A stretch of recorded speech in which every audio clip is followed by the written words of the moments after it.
नमस्कार भक्तों, आइए इस वीडियो में हम जानते हैं रामायण के चौंका देने वाले रहस्य।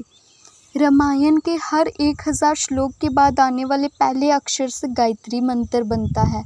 गायत्री मंत्र में 24 अक्षर होते हैं और वाल्मीकि रामायण में 24,000 श्लोक हैं।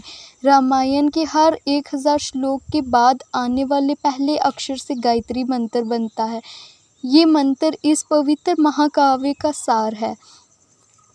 श्री राम के माता पिता और भाइयों के बारे में तो सभी लोग जानते होंगे, लेकिन बहुत कम लोगों को ये मालूम होगा कि राम जी की एक बहन भी थी जिनका नाम शांता था। वह आयु में चारों भाइयों से काफ़ी बड़ी थी। उनकी माता कौशल्या थी।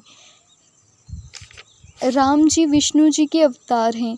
लक्ष्मण जी को शेषनाग का अवतार माना जाता है। वहीं भरत और शत्रुघ्न को भगवान विष्णु द्वारा हाथों में धारण किए गए सुदर्शन चक्र और शंख शैल का अवतार माना जाता है।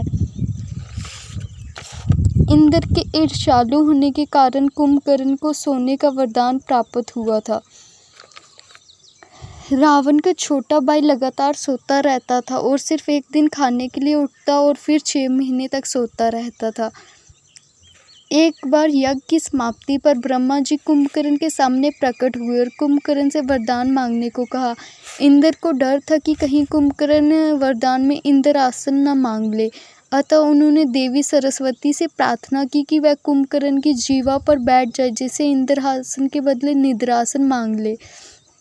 इस तरह इंद्रदेव की ईर्ष्या की वजह से कुंभकर्ण को सोने का वरदान प्राप्त हुआ था। ऐसा माना जाता है कि जब सीता जी ने पृथ्वी के अंदर समाहित होकर अपने शरीर का परित्याग कर दिया था, उसके बाद राम जी ने सरयू नदी में जल समाधि लेकर पृथ्वी लोक का परित्याग किया था। रामायण की रचना भले ही वाल्मीकि जी ने की है, ये तो सभी लोग जानते हैं, लेकिन रामायण की रचना तुलसीदास और एकनाथ जैसे अन्य साधु संतों ने भी की थी। भगवान श्री राम और लक्ष्मण जी विश्वामित्र के साथ 12 वर्ष जंगल में रहे थे। उसके बाद वह सीता स्वयंवर के लिए गए थे। राजा दशरथ को मिले श्राप के अनुसार उनकी मृत्यु पुत्र वियोग में होनी थी। तो अगर राम लक्ष्मण वनवास नहीं जाते तो दशरथ जी के जीवन काल में ही चारों पुत्रों में से किसी एक की मृत्यु हो जाती। ऐसी ही और वीडियोस देखने के लिए चैनल सब्सक्राइब करें।